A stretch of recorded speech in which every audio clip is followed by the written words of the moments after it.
بسم اللہ الرحمن الرحیم۔ السلام علیکم دوستو، یروشلم دنیا کا وہ شہر جس کی تاریخ 7,000 برسوں پر مشتمل ہے۔ یہ دنیا کا وہ واحد شہر ہے جسے یہودی، مسیحی اور مسلمان تینوں مذاہب کے لوگ مقدس مانتے ہیں۔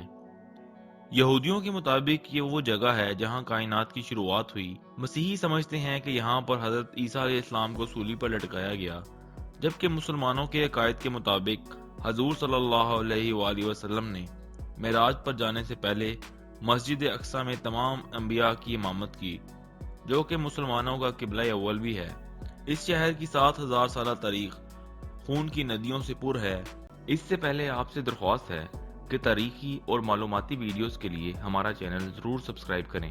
یہی وجہ ہے کہ مسلمان اور مسیحی 1,000 برس تک اس شہر پر قبضے کے لیے آپس میں برسر پیکار رہے ہیں۔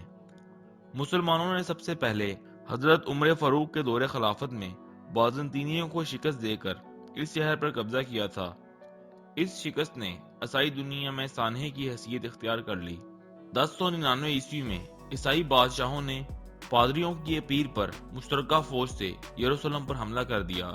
مسلمان، جو اپنی اندرونی اختلافات کی وجہ سے پہلے ہی کمزور ہو چکے تھے، ان صلیبی حملوں کا مقابلہ نہ کر سکے، اور یوں پہلی صلیبی جنگ کے بعد یہ شہر مسلمانوں کے ہاتھ سے نکل کر عیسائی قبضے میں چلا گیا۔ تاہم صلاح الدین ایوبی کی شکل میں مسلمانوں کو ایک عظیم رہنما ملا، جنہوں نے 90 برس بعد یروشلم پر حملہ کر کے اسے آزاد کروا لیا۔ اس کے بعد سلسلہ وار صلیبی جنگوں کا آغاز ہو گیا، لیکن صلیبی مسلمانوں کو یروشلم سے بے دخل کرنے میں ناکام رہے۔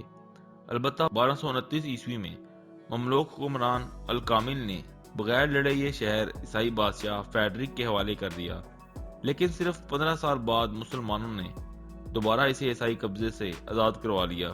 1571 میں عثمانی سلطان سلیم اول نے یروشلم کو سلطنت عثمانیہ کا حصہ بنا لیا۔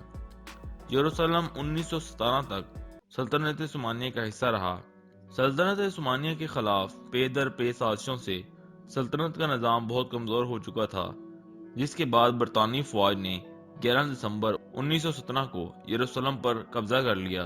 سلطنت عثمانیہ کے آخری گورنر نے یروشلم شہر کی چابیاں برطانوی فوج کے حوالے کر دیں، جس کے بعد شہر 3 دہائیوں تک برطانوی سلطنت میں شامل رہا۔ اس دوران دنیا بھر سے یہودی یہاں آ کر آباد ہونے لگے۔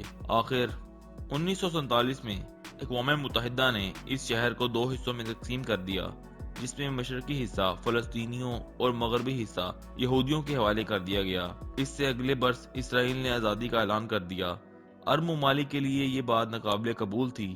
ایک مرتبہ پھر یہ شہر آگ اور خون کی لپیٹ میں آ گیا، جس کے بعد آج تک یروشلم جل رہا ہے۔ فلسطینی یروشلم کی تاریخ کے اوراق اپنے خون سے لکھ رہے ہیں۔